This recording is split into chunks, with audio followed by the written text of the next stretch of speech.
एक समय था जब संत नामदेव जी हर रोज पंढरीनाथ के दर्शन को जाते थे। उनके हृदय में भगवान के प्रति ऐसी अटूट श्रद्धा थी कि वो हर रोज प्रार्थना करते थे, हे ठाकुर, मेरी माँ हर रोज भोजन बनाती है, आप कभी मेरे घर आकर प्रसाद ग्रहण कर लिया करें। उनकी ये प्रार्थना सुनकर भगवान विट्ठल एक दिन बोले, हे नामा, तू हर रोज मेरे घर आता है, प्रसाद लेता है, अब मैं तेरे घर जाऊंगा, लेकिन तू रोज यही प्रार्थना करता रहता है। अब तू मेरे स्थान पर खड़ा हो जा, मैं तेरे घर प्रसाद लेने चला जाता हूं। नामदेव जी ने पूछा, कैसे संभव है, मैं आपके स्थान पर खड़ा होऊंगा? भगवान बोले, तू आ जा, मैं तुझे श्रृंगार करके पंढरीनाथ का रूप दे दूंगा, फिर मैं तेरे घर जाकर प्रसाद लूंगा। नामदेव जी ने सहमति दे दी। भगवान ने उन्हें छूकर अपने ही रूप में बदल दिया।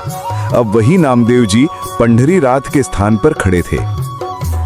ओम काकड़ा आरती का समय।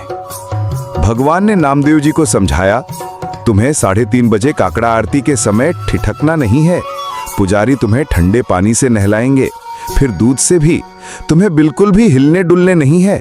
और आरती के समय मक्खन तुम्हारे मुख पर लगाया जाएगा, उसे चाटना नहीं है। अगर मक्खन समाप्त हो जाए तो पुजारी तुम्हें पीटेंगे। नामदेव जी बोले, मैं खड़ा रहूंगा, मेरी माँ की खुशी के लिए मैं कुछ भी सहन करूंगा।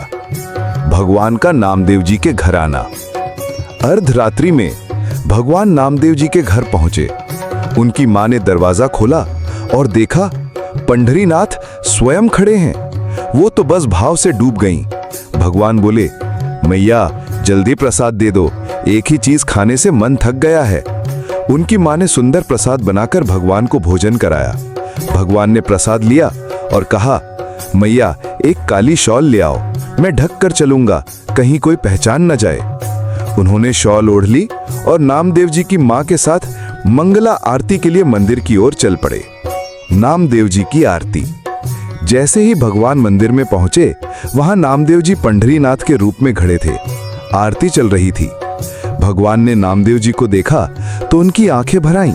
वो उनके चरणों में झुके और उन्हें प्रणाम किया। नामदेव जी घबरा गए और बोले, आप मुझे क्यों प्रणाम कर रहे हैं? मैं तो आपका भक्त हूं। भगवान बोले, आज तू मेरे स्थान पर है तो मैं तुझे ही प्रणाम करूंगा। इस दिन से पंढरपुर में एक विशेष दिन ऐसा आता है जब भगवान की आरती के बाद सभी वैष्णवों को प्रणाम किया जाता है, क्योंकि कहीं ना कहीं उस दिन भगवान नामदेव जी के रूप में सबके बीच खड़े होते हैं। तो इस कहानी से हमें ये सीख मिलती है कि भक्ति में भगवान भक्त के रूप में भी झलकते हैं। नामदेव जी की निष्ठा और भगवान की लीला आज भी पंढरपुर में जिंदा है। अगर आपको यह कहानी पसंद आई तो कृपया इस वीडियो को लाइक, कमेंट और सब्सक्राइब करना ना भूलें। जय श्री राम।